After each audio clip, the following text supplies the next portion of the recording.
Do all great entrepreneurs have monsters? There's the reason why there's a lot of publicity around ADHD today, because people who make the headlines in some way are more likely to be the out-of-the-box people. Anyone who has ADHD who discovers it later in life, it gets worse as you get older. But entrepreneurial environments help. Why do they help? It's a really interesting dynamic, taking money from people you don't know and then working together with them. It's a marriage. Those relationships need nurturing. How many boards are you chair of? How many boards are you on? On 4, chair 2. What does a good board meeting look like? Well, I tell you what's tricky. I know when dishonesty happens, and I know when too much honesty is a problem, because you're just saying to everyone, everything's uncertain and I don't really know the answer, because that's the truth to everything, right? The dishonesty is bending the truth, making stuff up to just move on a conversation. Avoid those two extremes, but it's not always easy to know about how transparent to be. Actually, the truth is,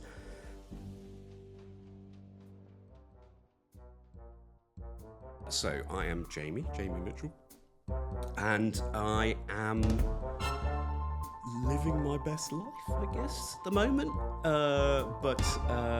Sounds very Gen Z. I am. Oh God, I'm one of the gens that doesn't. No one remembers the name of. What's the one between the baby boomers and the millennials? I didn't realise there was one. Exactly. The lost. Anyway, so what am I? So I'm a non-exec, plural non-exec chair, and a non-exec director who also has a social enterprise on the side, but balances his life with as much tennis and music and time with his kids as he possibly can these days, because the life of being a serial CEO was really tiring. How many companies were you? Well, so it's interesting. I say it like that, and then really it was 3, but that's 3 big sort of all-consuming moments in my career of running businesses. So my plural life is best described in the context of who I am. And I'm going to use the word entrepreneur and not mean it in the way everyone thinks about it. As in, I'm not a serial starting up of businesses. But for me, and I've started plenty of businesses, but for me, what being an entrepreneur is the mindset and the approach to doing things. So I'm an entrepreneur in terms of my mindset, which is what am I trying to achieve and how am I going to get there? And I don't give a flying monkeys if I don't have the resources today to do it. I'm just going to do it anyway. That's what entrepreneurs do. And that's my mindset, and that's the kind of businesses and the organisations and the work that I've always done. So you have this distinction between... But I don't like saying I'm an entrepreneur, because it just gives the wrong... People's immediate reaction is, so you're... What would the business you founded be that I know about? And I go, well, several businesses you don't know about. But that's not what I mean. I used to run instant drinks. I used to run... a group of family businesses, including Dalesford and Bamford. I used to run Tom Dixon, the design and furniture business. They were entrepreneurial organisations, and I was an entrepreneurial leader. Let's talk about what that's all about, kind of thing. You can tell I don't do podcasts very often where I'm asked, what? Who are you? I don't fit in a box. I feel like boxes are just always oversimplifications of things. Yes, and it's so much more common these days for people not to be in boxes. But, my generation, if it doesn't make me sound like an old git, my people I grew up with are all in boxes. So why were you Thank the Lord I wasn't in a box. Why was I not?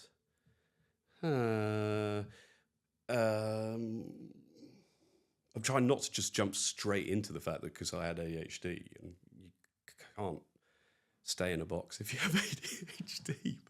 But effectively, there's the reason why there's a lot of publicity around ADHD today, because people who make the headlines in some way are more likely to be the out-of-the-box people.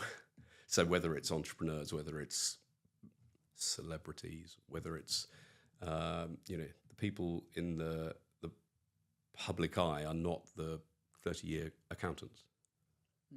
And most people are 30-year accountants. I don't mean it. They do lots of other things. So, when did you get diagnosed or self-diagnosed with ADHD? So, my wife's a psychologist. We've been together for 23 years. And it took her till COVID lockdown pandemics to diagnose me. That makes it sound like the responsibility was on her. Well, I'm just saying.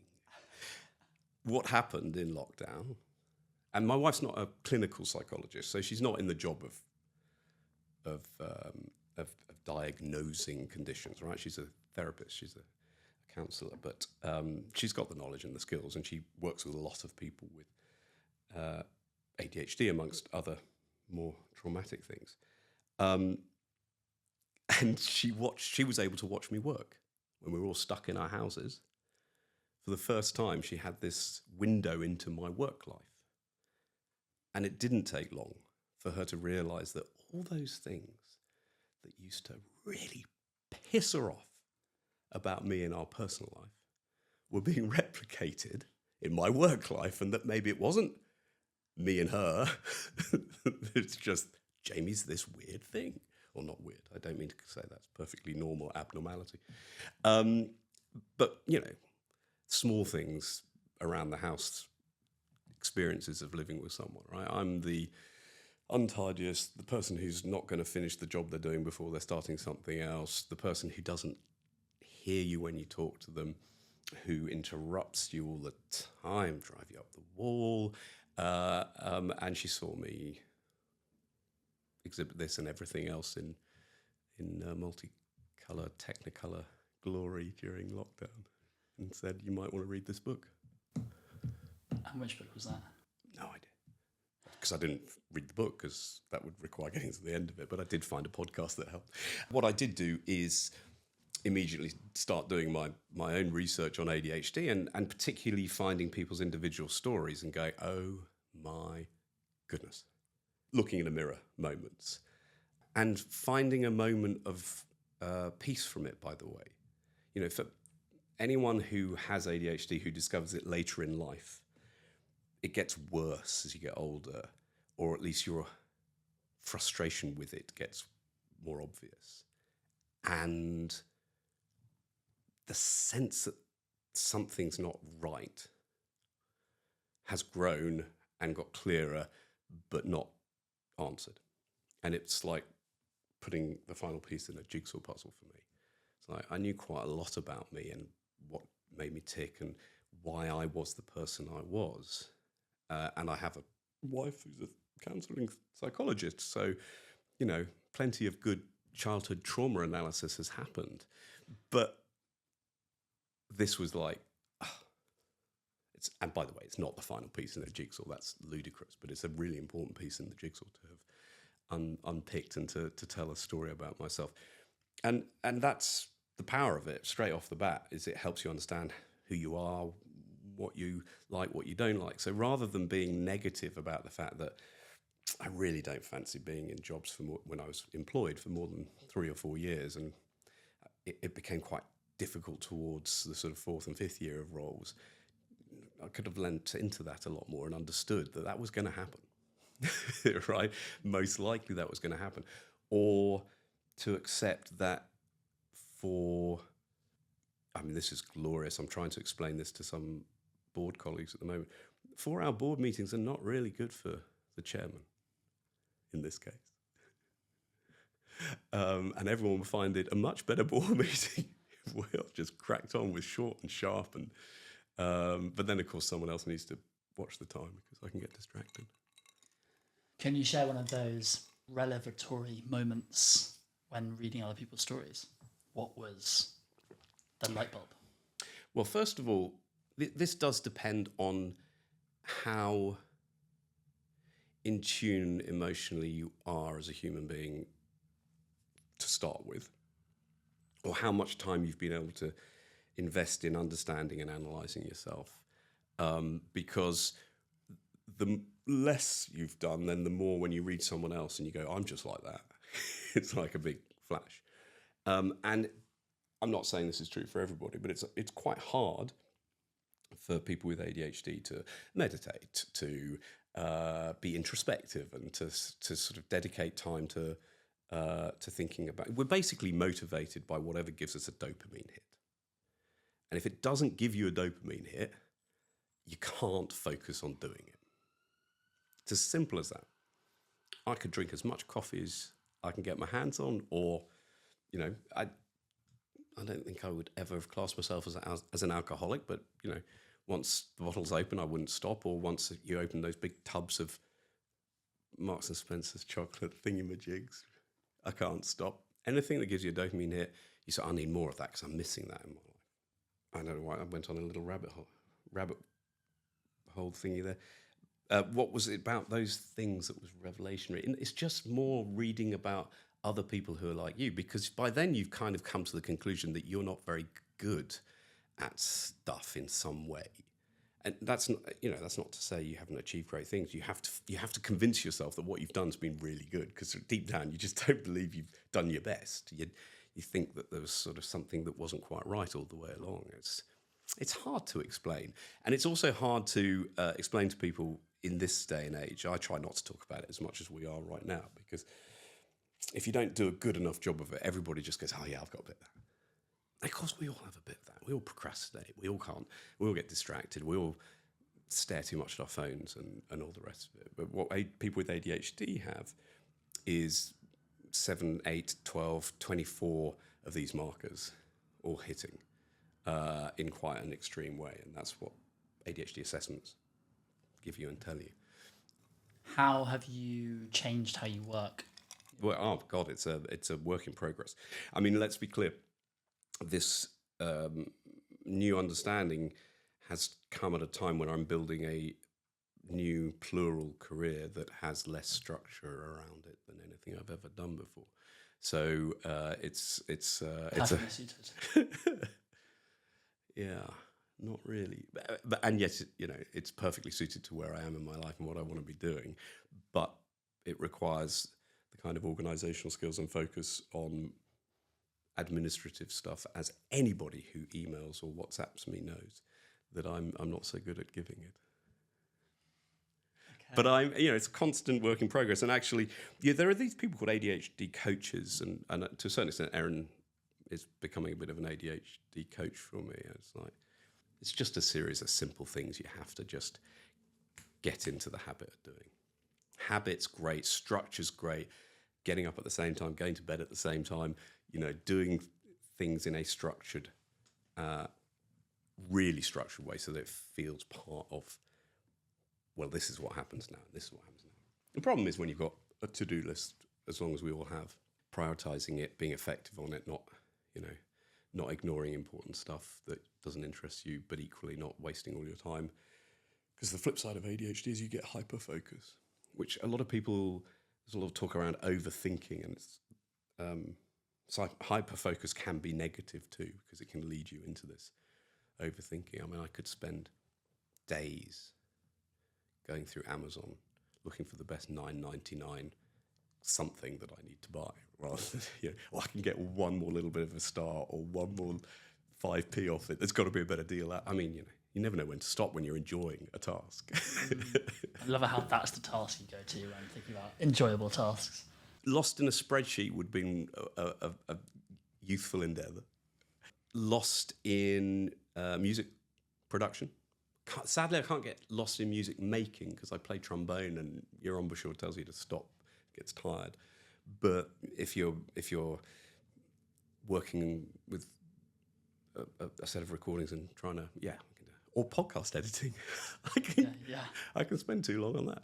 And so then if we zoom out and think about how you work well, but more specifically, how you're now creating these environments to work. Let's say you have people working for you. How do you then think about enabling them in the best way when you maybe don't know what their neurodiversity is? I'm a really terrible guest if this is going to be the area topic conversation, because I'm early on this journey and I'm really fascinated by it. because there will be some who say, just don't go work in those types of environments. You're not suited to an office job. You're not suited to an annual budgeting type world where you've got to budget, plan, and then deliver, budget, plan, deliver. And then I'll counter with it just has to be the entrepreneurial ones. And now let's explore why that's better for you, A, and B, let's explore how those organizations can change to benefit from the talent of people who are diverse, neurodiverse. And I'd like to be able to speak knowledgeably about autism and other forms of neurodiversity as well, because we've got a lot of great talent in the world that doesn't fit in the current way we operate things. But entrepreneurial environments help. Why do they help? They're a journey like no other, right? It's different every day. It can't not be. Even if you are in an annual budgeting and planning cycle, it's like this year is not like last year. In fact, annual doesn't work. It's too slow. Right? You're on quarterly. I mean, it feeds dopamine. It feeds so this is why entrepreneurs and ADHD has such a crossover. They usually need to wrap around them someone who's a bit more operationally inclined and able to track and manage the plan. I've self-diagnosed as being mildly ADHD, so this is very interesting. Be very wary of the words mildly ADHD. You can self-diagnose as ADHD as far as I'm concerned, and I would recommend you go and find out if you're interested, and you'll want to later in life if it becomes an issue, a greater issue. But mildly makes it sound like it's a continuum. It's not. I mean, it is in many ways, but it's not.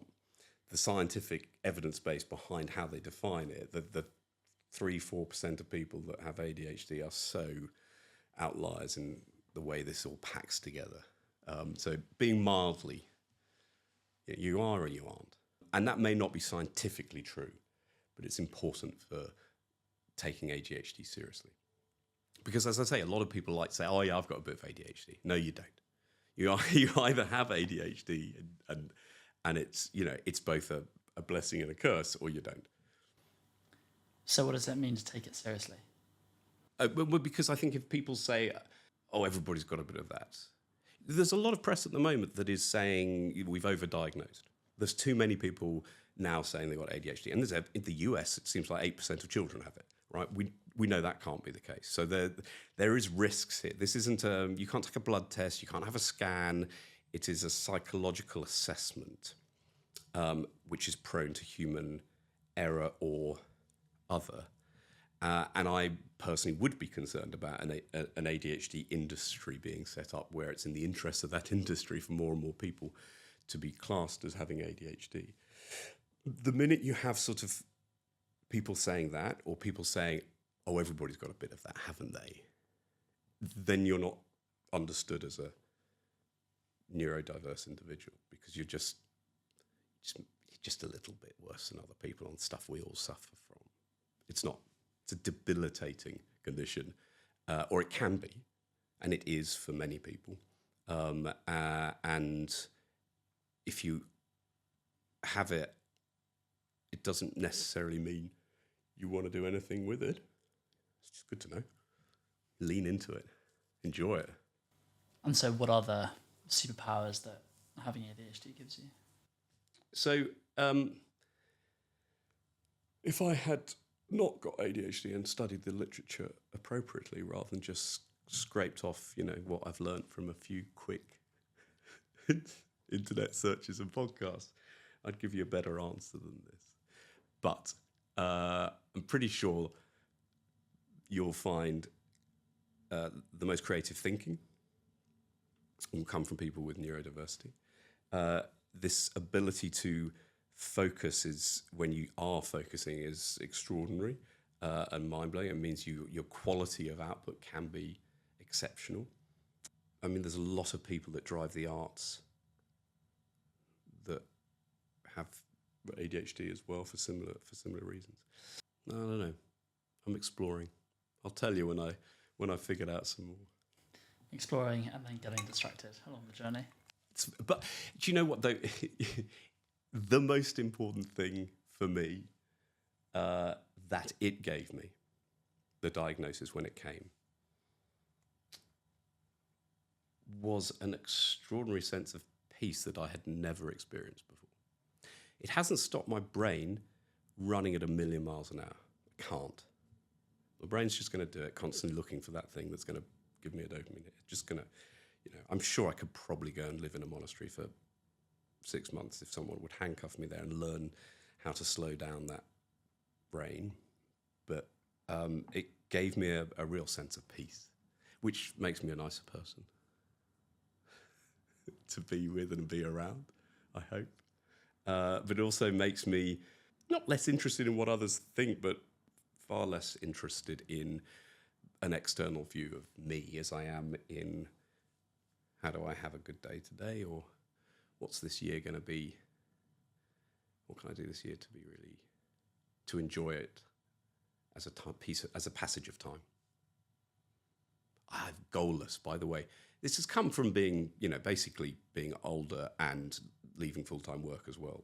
I can't say I'm goalless because I have daily goals and but no long-term ambitions and nothing left to try and prove to myself or to the world. I'm not saying that's ADHD diagnosis driven. It's just I've got older and I've taken stock and gone, oh, that was pretty cool. So now I'm just going to do stuff. So I get a lot of joy when I run a good board meeting, or if I see a management team do brilliantly on a business I'm involved with, and I get a lot of joy from trying to be a better trombone player, or just playing trombone, or trying to get my dog to be trained. Let's not make this a podcast about ADHD, but puppies don't need trainers who have ADHD, because you get them to sit and you get them to stay for about 10 seconds, but then you don't have the wherewithal or focus to take it to the proper nth degree of training, because it takes a lot more effort. So they're half trained. They'll always be half trained. But anyway. I love it how you say, let's not make this podcast about ADHD and then jump immediately to how to train puppies. Yes. There you go. And I call it, with my daughter, who is an undiagnosed sufferer of ADHD, not sufferer, is undiagnosed with ADHD. Language matters here. We suffer. No, sorry, Georgia. She literally sees squirrels. You know that, I don't know if it means anything to you, but it's sort of, I don't even know what cartoon I'm thinking of, but I have this image of a dog just going, squirrel, right? That's ADHD. It's from Up, the Disney. You see, I haven't even properly watched it, so the kids have just brought that home. But thank you. Now, that's a funny side of it. The negative side of that is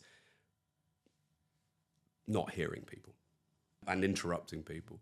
I mean, throughout a reasonably long business career full of feedback and reviews and development suggestions, if I had a review ever that didn't point out that I over talk and that I'm late to everything and that, You weren't very late today. I'm educated on myself, and so you build in time, don't you? I mean, this is the funny thing. So, I mean, even this week, last week, I had a day. Wednesdays, I try and make my admin or non-work day. And I sat down with Erin on Tuesday night and said, this is what I'm going to do tomorrow on Wednesday.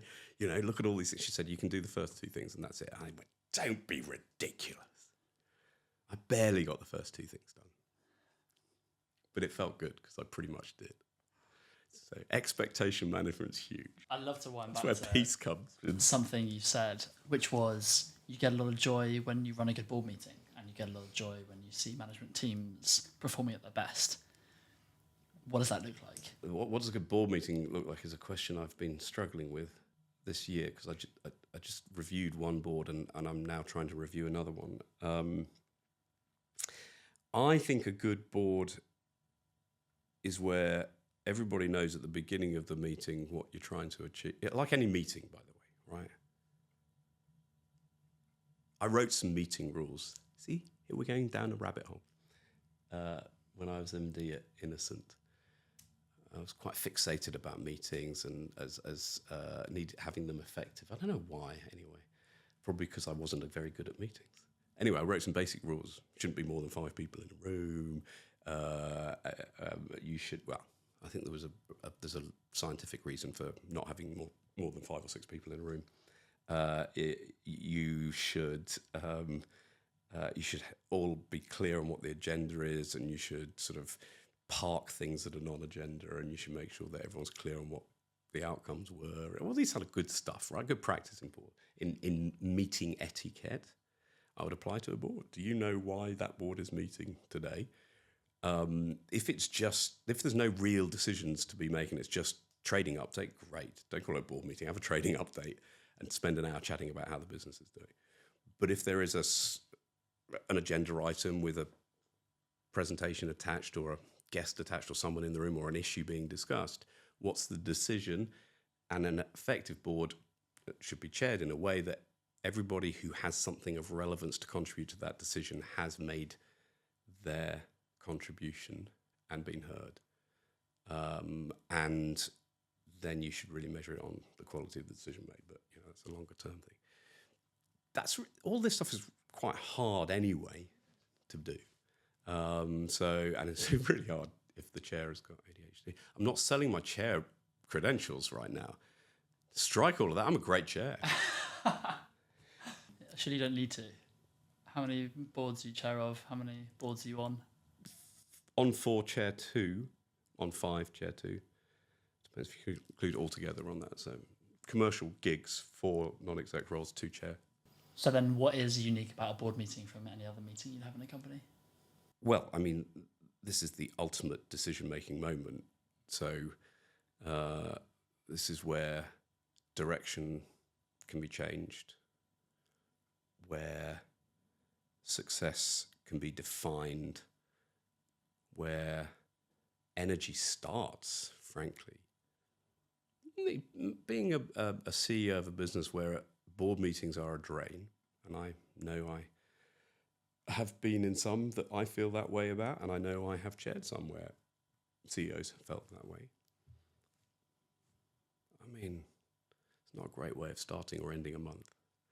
You want them energized, your management team's energized and feeling value from the board. And boards are often made up of people who are there because they put the money in, not necessarily because they are the specific expertise needed to help that company.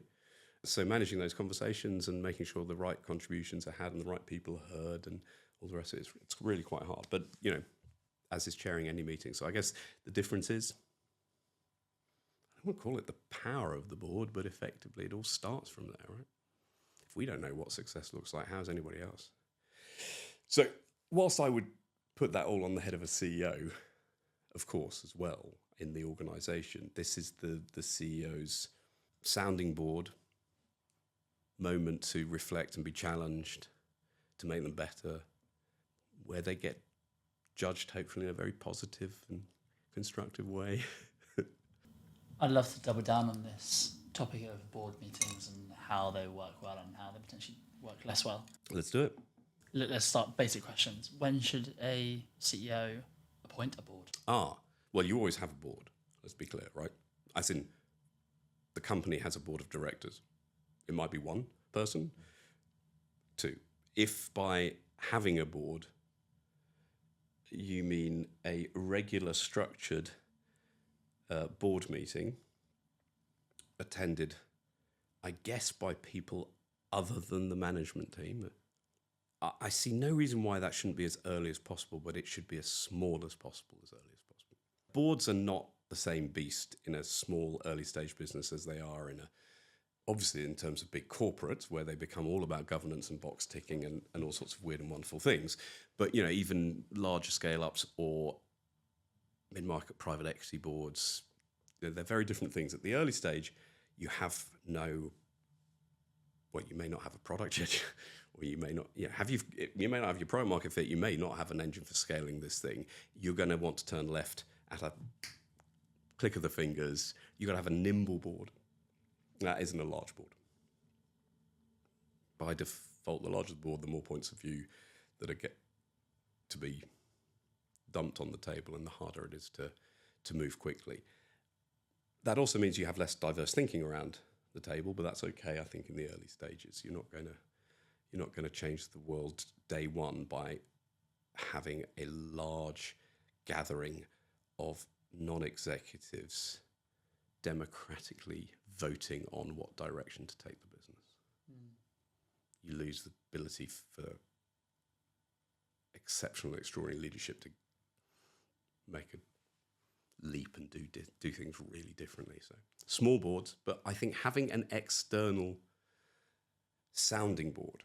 So I think don't talk about boards. Talk about having someone, whether they're an advisor or a non-exec, whether you've appointed them or not, that you are or a coach, that as a CEO you are regularly talking to.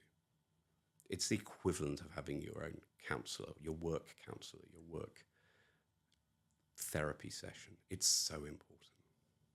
And so what types of people? So if you're thinking about it from the CEO or the founder point of view, it's got to be a reflection of you as an individual first and foremost. So if you are a typical entrepreneur, maybe you have ADHD, you might want to give yourself someone who's a bit more structured and who will hold you to account on things you said you were going to do. That would be quite useful. They've got to be someone you respect, someone who you can engage with on the big worrying questions that go through your head. Someone you can talk to about intimate management issues. I use the word intimate because business is this very, I think, perhaps the world of entrepreneurial businesses more so than the corporate world, right? It is about relationships, and it is about, it's a human endeavor, right? So I went to business school, ostensibly one of the best, if not the best in the world. And I learned more about management from Erin doing her PhD in psychology and watching her be a counsellor, I reckon, than I ever did from any textbook or case study or class discussion at Harvard. The management of people, if it's not an intimate emotional job, then we're cogs in the machine, and that's fine too, but it's a different world. It's not for me. It's like, who wants to be the cog in the machine? Some people actually quite like it. But I don't even know what your question was. So we've got a board, it's early on, it's an advisory group that supports the CEO through intimate people issues on the whole. Yeah, I'm not sure I'd call it a board then. See, I think actually making a decision early on about a permanent addition to this organisation based on what you might need today is probably not right. So I might re-answer in just saying the most important thing is to have someone or people who are outside your business that you talk to regularly. I wouldn't necessarily put the power and authority in their hands on day one when you don't even know what this beast is and what you're going to need. And the number of times people have been stuck with a board that they're not happy with. I don't think it is essential that you're appointing formally company directors. Until? It's a really good question. When do you need, good governance, corporate governance has a place, because a business or any organisation, once it has matured and scaled a bit, has a lot more stakeholders than just what the founder is in need of. Therefore, I think, whether it's because you've got a shareholder register of weird and wonderful people that you've brought into the business because you've raised money, or you've just got a large group of employees now, or you are someone who cares about your impact on society and the planet, good governance requires people with a bit of authority holding you to account. Whether that means I would personally do it, I mean, most of the time these are, landed on businesses because an investor group comes along and appoints an angel director. But I think it is good governance, but you shouldn't rush into, for sure. So then let's assume that we have a hypothetical company and they have their hypothetical board in place and it's 5 or 6 people. I want to talk about the types of problems that get solved in boardrooms and board meetings. So what's a typical problem? And if you have any stories, that'd be amazing. You're from the world of startups. You know there's no such thing as typical, right? And we're talking startups. And by the way, my life crisscrosses what I refer to as sort of mid-market, private equity-backed kind of businesses and angel venture capital-based startups and scale-ups. So I have... the only thing I miss is that big thank goodness, the big corporate board for these things. So I can't talk to that, nor I think do you care much about that. For the purposes of this conversation, there are clearly some important differences between the world of private equity, which by definition, because that's how private equity funds are structured, usually sit with a profitable business. Can still be a big growth play, but it's profitable and it's usually bigger, versus the world of startups and scale-ups. So with that proviso, let's just talk the world of startups. Types of problems, anything and everything. So first and foremost, what do I care about as a non-exec of a startup? When do we run out of cash? And do the management team have a clear plan for either getting to break even or when a next fundraising needs to have been done and what they will have achieved in the meantime to power that fundraising? That's the basics that when you're not deep in the day-to-day detail of the organisation, you can expect a board to want to remind you of. Most entrepreneurs are pretty clued up on this because they know there's an end point, but some can't see the wood for the trees, or half glass full that it becomes too late when they do wake up to the financial situation. So you got to talk cash and burn and problem solving. Sure, maybe. I mean, here's a structured conversation to be had to make sure that our thinking's all aligned. Is that problem solving? Maybe. Within any issue, though, that comes for a discussion, it's rare that you're setting... This isn't a brainstorm session, right? This isn't about, here's my problem, let's have a solution. Sometimes you can have agenda items like that where a CEO wants to use the brain's trust that they have to help solve a problem that they haven't solved. But most of the time it should be the CEO's got a pretty clear idea of what they want to do, and they're hopefully presenting it to be challenged and made better, not because some articles of association or shareholder agreement says this needs the approval of the board, but because they value the people around that table to make their decisions better. And it could be anything. So in the last 6 months, I think the thinking on one particular business's influx supply chain solution, so they make something and the way it's made is in constant change, constantly changing. It's still not settled into this is the way it's going to be made, whether it's how it's made or where it's made or who makes it and all these kind of things.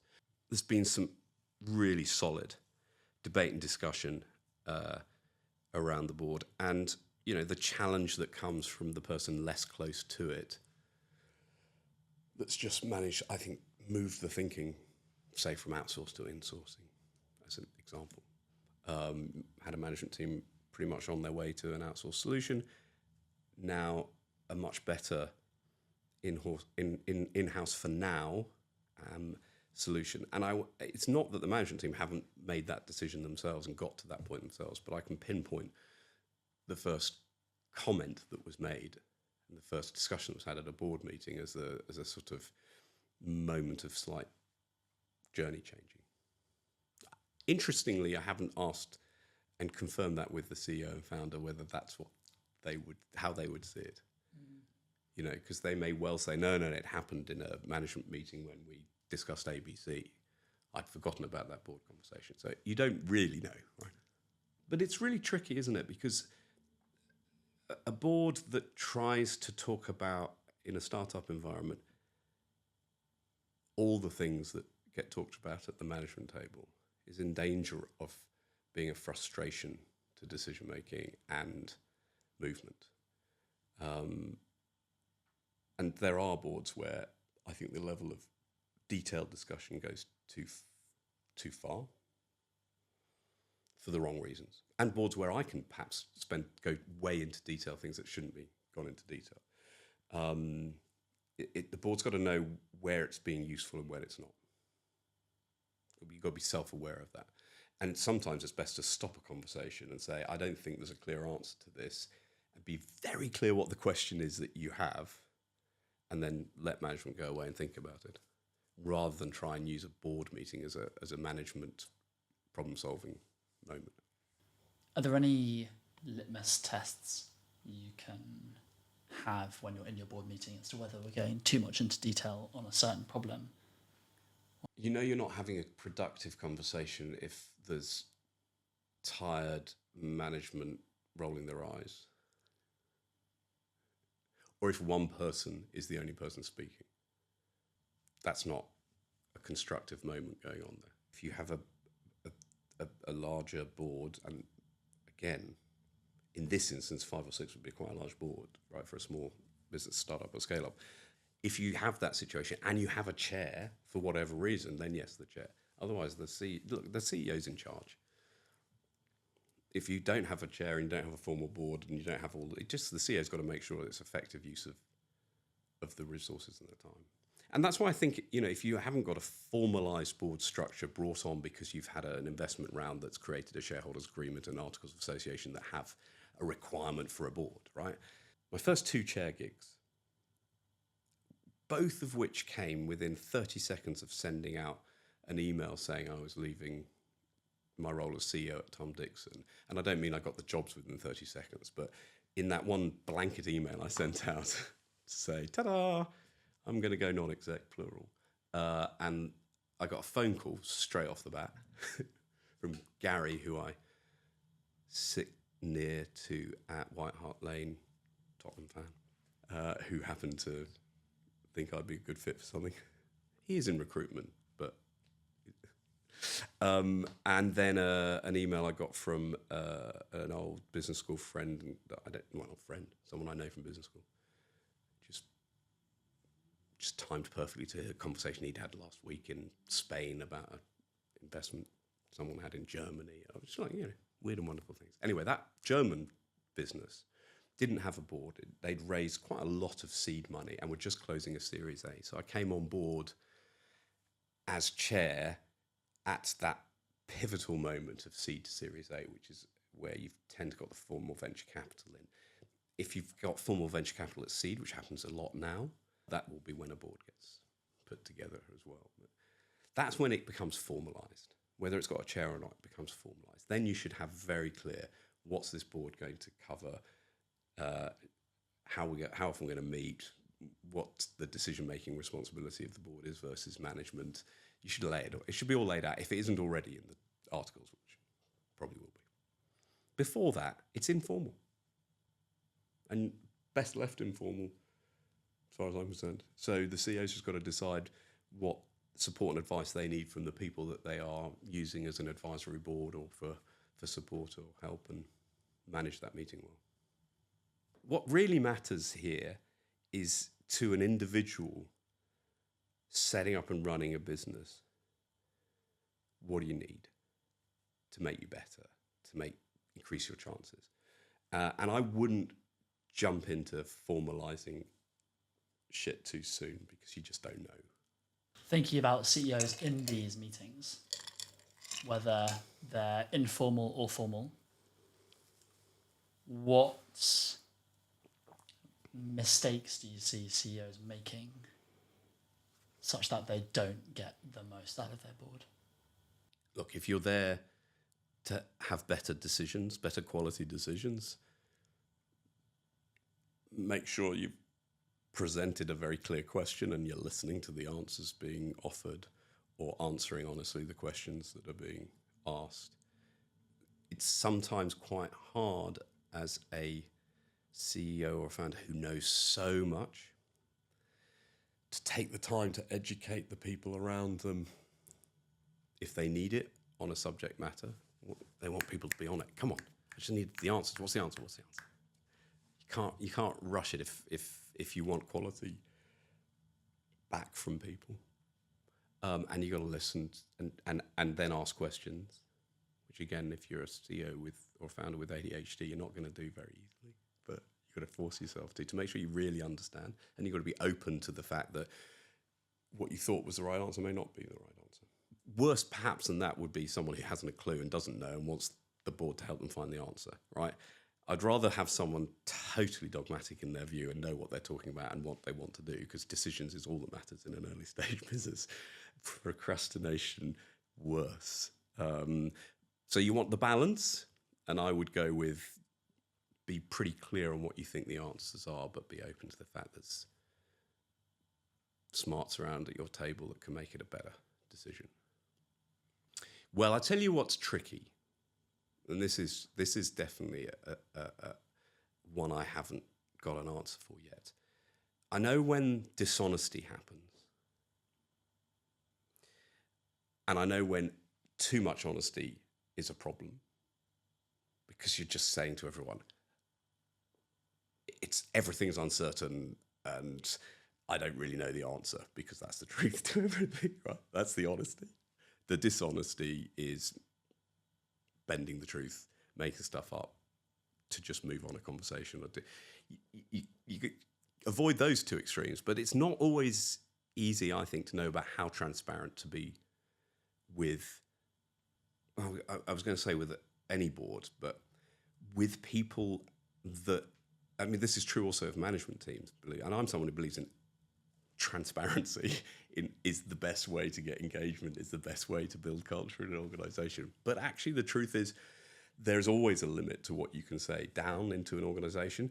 And I think there is no point sometimes in bringing everything and being totally open on everything when you aren't sure about things, for instance, to a board, because all you'll do is open up cans of worms. So, for instance, if there is a problem but you don't have a recommendation yet, you may suggest, here's a problem, I'm going to come next month with a solution, and that's okay timing-wise.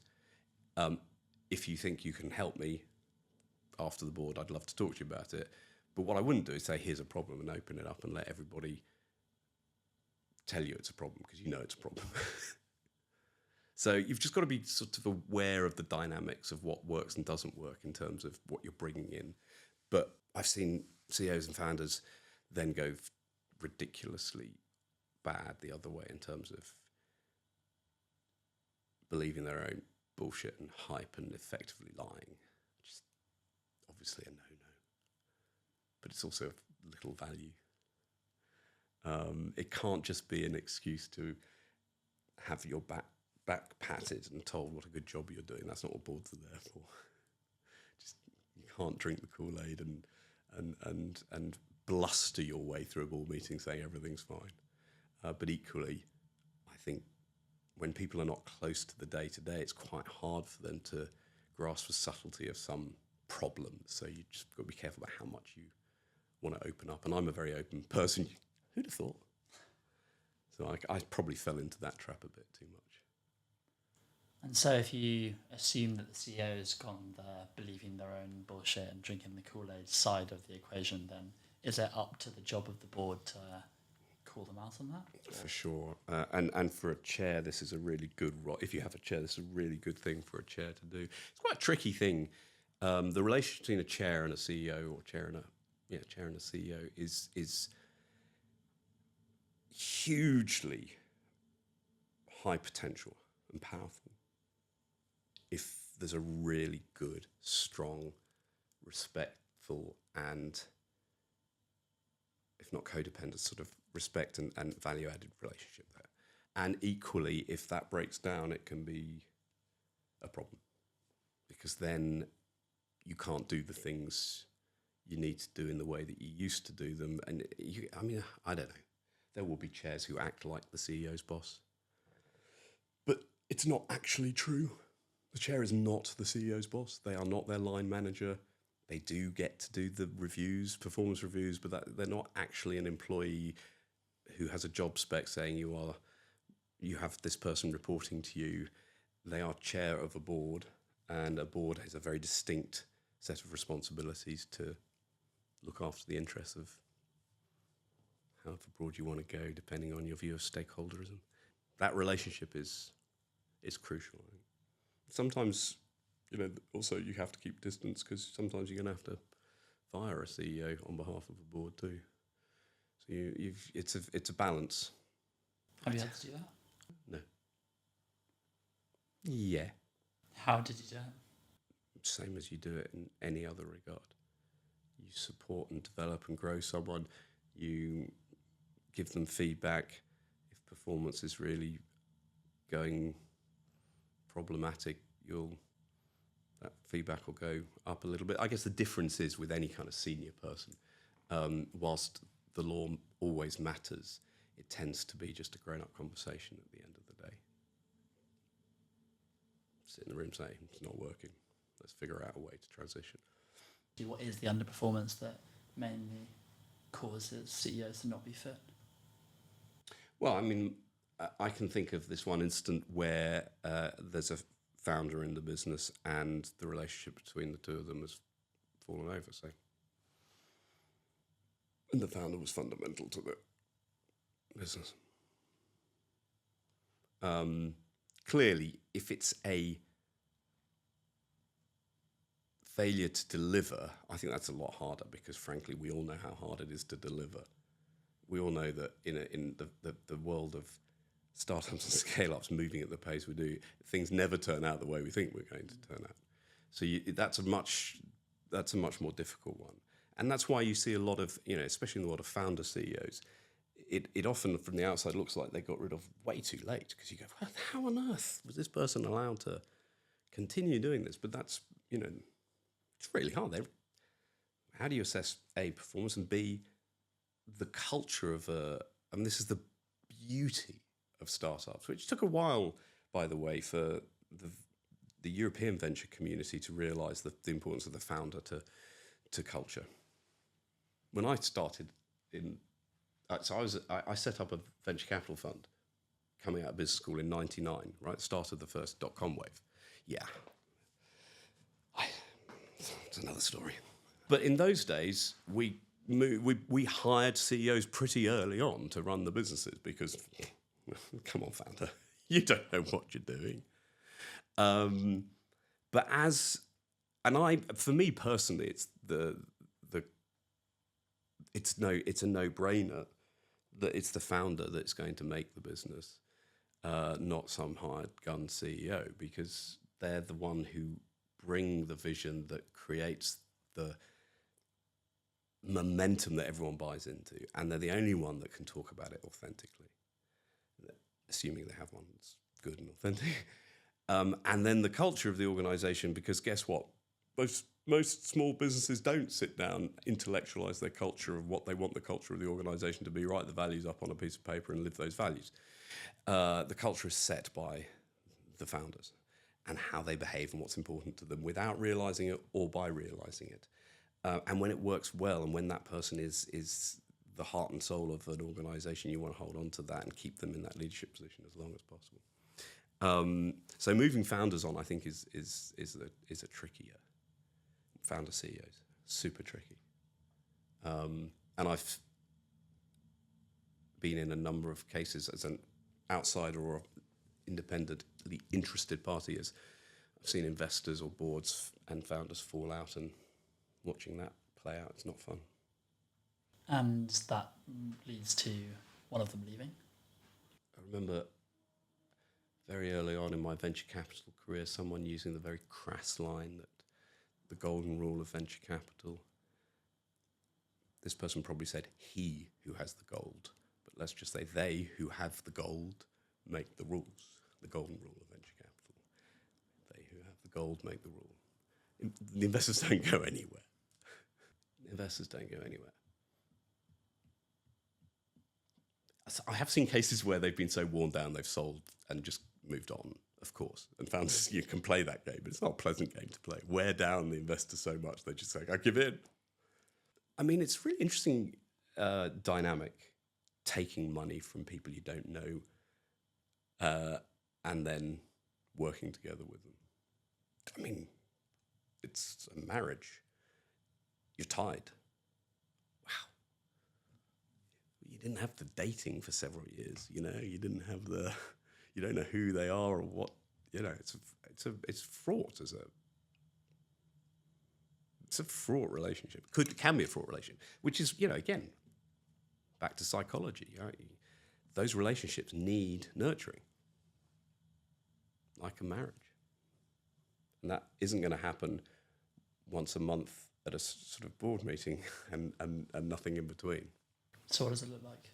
Horses for courses, right? You're asking what a marriage looks like. What does nurturing that marriage look like if it's not in the board meeting? Again, it could be anything. It could just be a free-flowing, bilateral, free-flowing conversational approach. You know, communication is really important, apparently, in relationships. And it's amazing how quickly I've seen people turn into the people who see shadows, even when there's no shadows to be seen. And that's the beginning of the end. If you start thinking someone's doing something or trying to do something behind your back. Oh. So I think that those relationships matter, and you've just got to invest the time and be communicative. It doesn't mean you're going out to, it doesn't mean you socialise. You don't have to be friends. Although, you know, something about the concept of colleagues as a word that I think is really powerful. I mean, a lot of my friends in my life have been colleagues. There's nothing wrong with that. I mean, some of my closest relationships have been the people I've worked with. Of course, they're going to be. And I think we separate out work from friendships in a very unnecessarily black and white way. There needs to be respect and mutual regard and interest in the other people. And of course, you know, not all founders are blessed with personalities like that, and certainly not all investors are as well.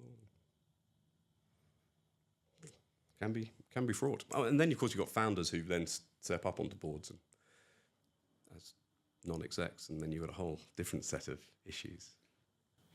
Which we'll put a pin into until Really? next time. Because I would love now to talk about Altogether. Yes. Tell us what it is and why you started it in an elevator pitch, if you can. Elevator pitches, God bless them. If you can't summarise in 30 seconds, get out of town. Altogether basically connects startup, scale-up CEOs to more experienced CEOs for mentoring and advice and support. And it came out of lockdown, crisis, pandemic, crisis management, accidentally, as in it became something accidentally. It's still developing its future and role, but still vibrantly supports small business CEOs and founders today with advice one-to-one, but also events and my own podcast, indeed, and workshops and all sorts of stuff. Any way that I can extract knowledge and experience out of my volunteer advisors, which is what we call the experienced CEOs and founders. We've got about 110 of them at the moment who are active. Any way I can extract their knowledge and experience and dump it into our members' brains at the right time when they need it, I'll explore. But at our core, it's that one-to-one interaction. And it came, literally, this is the truth. So restaurants, one of my companies that I chair is Rare Restaurants, it's Gaucho.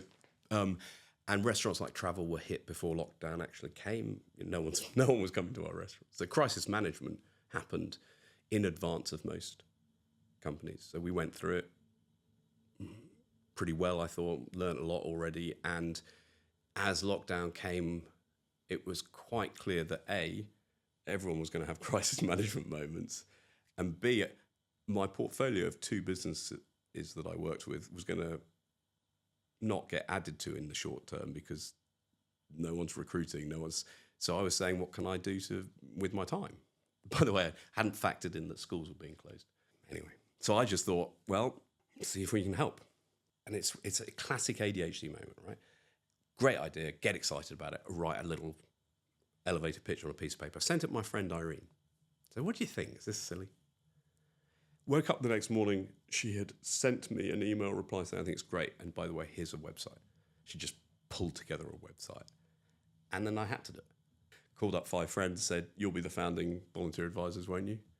And was amazed at not only the number of businesses that wanted our help and the feedback we've had since, particularly from those dark days, but how many people in my network and then the associated networks as more and more advisors joined up, offered their time. Some extraordinary people.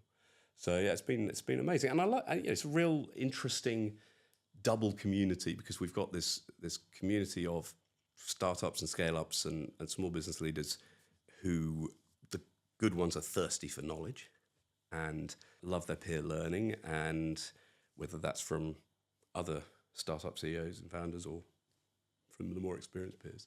But it's turned out that the volunteer advisors are also a really interesting set of that community, and they're coming to our events more and more. They want to learn about the stuff that everybody wants to learn about.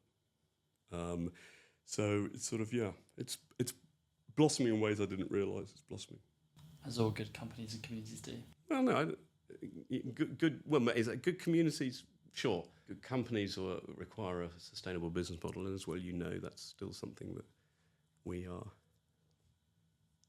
He's helped me try and figure it out. Very useful. Hire this man. It's almost like a lightweight version of a board put into a community.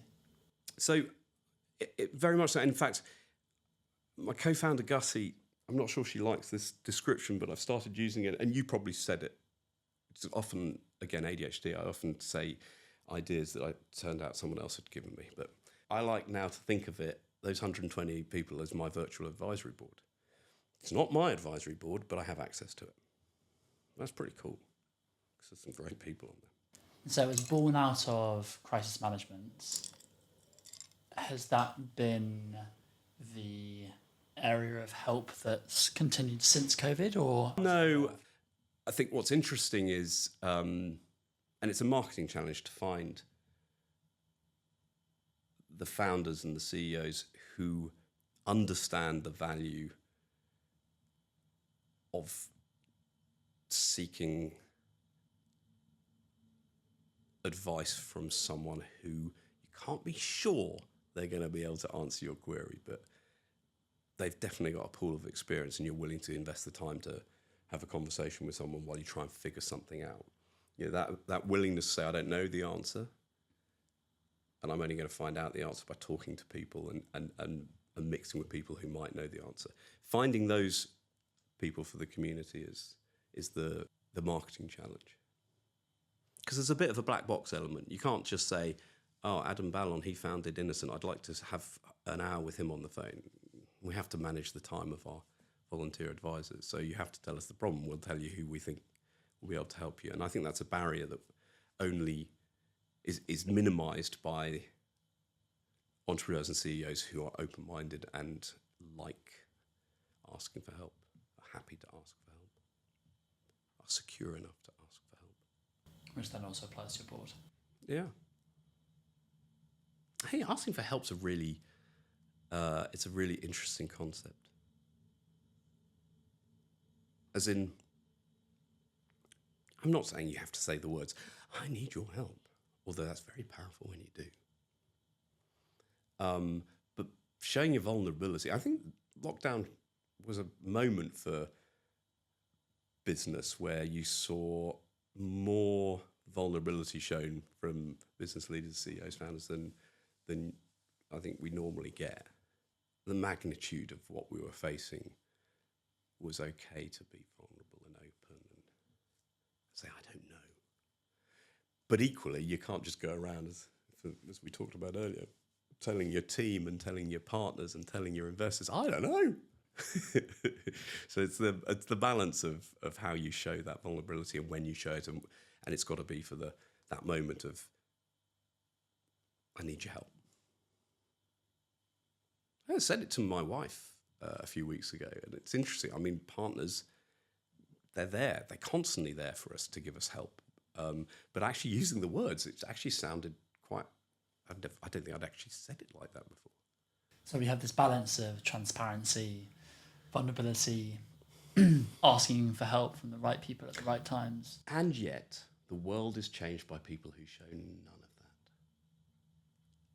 Is possibly true. So, you know, the quite extraordinary transformational leaders are high on conviction, and I'm trying to think before I say Musk as an example. And, you know, anyone who hasn't read the Musk biography really should, because it's just such a phenomenal case study in so many things. He takes input, he takes advice. He's probably perfectly relaxed, actually. So he's so confident in himself, he'd be relaxed to say, I need your help. But transparency and vulnerability as a state, no. It's macho confidence and foolhardy clarity of vision, grandiose vision that has driven quite extraordinary and powerful things. I have an ongoing philosophical debate with myself at the moment. My children are 7 and 10. And I'm trying to figure out where ambition should sit as a characteristic, given that I'm currently, you know, enjoying a life with less ambition in it and more focus on the life rather than the external ambitions that drive so many of our career decisions in our lives, frankly. And it's this big concern that if we don't have blind ambition, often fueled by psychological makeup of people, Musk's the exception to the rule, but if you don't have this blind ambition to do extraordinary things that seem crazy to everybody else, nothing great would happen. And yet a lot of that ambition is fueled by personality types that are trying to prove something to the world, or in Musk's case, the trauma of his childhood turned him into this extraordinary animal, but he knows it, you know, and he leans into it. He's not afraid of it. So yeah, I'm a bit of a twat because of all that shit that happened in my life, but I'm okay with that because I'm going to change the world. That's okay. That's an honest way of doing it. But I'm fascinated I'm looking for examples of people who've changed the world and fully aware of their psychological flaws and do they love themselves enough, the people who change the world? Have they accepted themselves for who they are, or are they partly driven by the inner voice that says you're not good enough, or whatever it is that sort of I don't like? I'm officially called childhood trauma, but basically we've all got something fairly traumatic that can drive our behaviours, and using the word traumatic to mean exactly that it affects you. I don't know whether I don't want to take it to the extremes of violence that Elon Musk faced, for instance. But I just wonder whether if we were all at peace with ourselves, would the world stop progressing quite as much? I ask myself this exact question a lot. I've previously been driven by various traumatic events, and I was unsure as to how much I wanted to unpack them. So I love my ambition, that streak. And where did you get to, or where are you at? Because there's no end point to this journey. I got to the idea that if something's driven by a traumatic event, it's usually based out of a lack, based out of some sort of scarcity. And so then addressing that trauma, that scarcity, and flipping it around, learning to accept it, love it, and embrace it, removes the feeling of scarcity. And as long as it's then replaced by the abundance, you then still have the similar level of ambition, but it's just fueled by something healthier. I think that's a beautiful way of describing what must be the best solution to it. The way, what the Musk biographer, I've forgotten his name, I heard him, he didn't write this in the book, but I heard him in an interview describe it as, and the conversation was, do all great entrepreneurs have monsters? And they were talking about Musk's monsters and what's unusual about him. And his words were, the thing is, he knows he's got them and he leans into them. And I thought, oh, that's terrible. That's a terrible decision there. I either should, if I accept my monsters, I'm probably taking their power away from me. A little bit. I'm going to. If I understand them and I accept them and I put them behind me, that blind drive that might have powered me might be dulled materially. Leaning into them sounds like it's self-destruction. It sounds like it's, I'm going to take the pain. I'm going to a dark place. I'm going to use this. I'm going to let the anger be there. And I'm going to use it. Phew, shit me. I think I'd rather be blindly pushed by my monsters than be someone who understands them and leans into them in that way. That I found was quite frightening. But I think what you've said, and when I said to you early on, I said, good thing for me, a good board meeting would bring me some joy. The truth is, this terribly kitsch statement of, it's about the journey, not the end, or whatever the phrase is. It's perfectly all right to enjoy ambition. It's perfectly all right to enjoy competing. It's perfectly all right to feel shit about losing. These are all fine in the context that life has ups and downs and you're trying to get the most out of it. So I think ambition in that regard is entirely right. I think you just have to have an element of it ain't everything. And then just have fun with competition. I mean, my daughter said very early on, she's 10 now. Sorry, Matilda, if you ever listen to this. She's 10 now, and I don't know, she's probably first year or two at school and came home and she'd lost some race or something, I don't know. Hadn't won best in class. I said, well, it's the taking part that matters. Good dad, Dave. Taking part matters, not the winning. She turned to me and she said, winning is my life, Daddy. And first of all, I went, oh, what is it in my DNA? Because obviously winning was very much in my life. But equally, that's all right. If you get joy from winning and you want to put the effort in to get better at something, where I am today is I'm trying to enjoy the getting better at things rather than the pot of gold at the end of the rainbow, just because for me, that can be a stressful experience and I'm de-stressed and at peace. And also there's joy to be had in smaller things. Just to add to that short anecdote about your daughter, when I got in touch with your wife before this interview to try and understand other parts of you. By the way, I don't know any other, not like I have huge experience of podcast hosts, interviewers, other than being one myself. The lengths you go to make this a personal and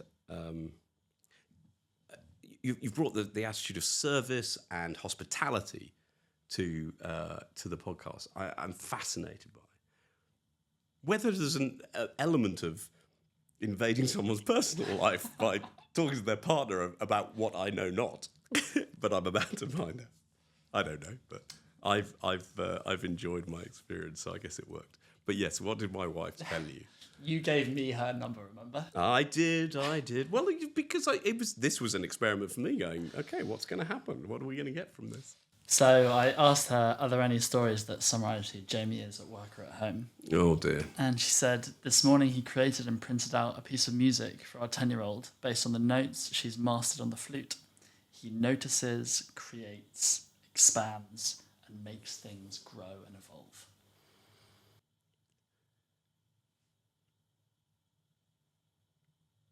Our lives are so busy that we don't get to have the moments where we realise how bloody lucky we are to be known and understood and accepted. Thank goodness I met a psychologist like Erin who, came into my life. It's not fair to say that's her psychologist at play element, but she's so in tune with people that she can write something as truthful and as beautiful as that. But wow, I just wrote a bit of music because Matilda only knows a certain number of notes, but that's enough notes to have a bit of beautiful bit of music. And on that note, we are at time, so thank you so much for coming on and sharing your deep wisdom. Oh, please.